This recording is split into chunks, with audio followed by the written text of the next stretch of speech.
Okay, so a couple of weeks ago, as you know, we did a little blog on the Tru-Tension wheel monkey. Just a quick follow-up from that. We're going to do the chain cleaning brush and obviously the chain cleaner. And we're just going to, what I didn't show you last time was how to back it up onto this and how to get the bike onto it. It's got a slope front, so we'll just do that first and then we'll go straight onto the cleaning equipment.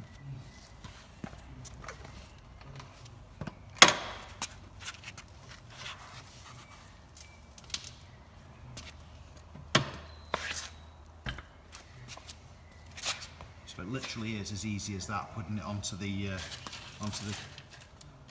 roller itself. Just going to cut these off here. Brand new brush. Okay, how I would use the brush personally is I'd put it over the back like that, so that when we rotate the wheel, we can scrub the chain thoroughly. And it holds the chain in place, the sprocket does, so I'll show you how to do that.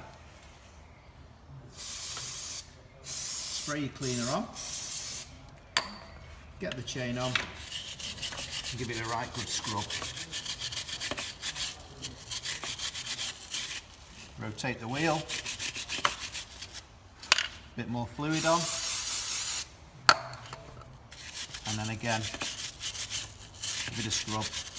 And as you can see by the shape of the brush there, it works perfectly on the chain in that position like that.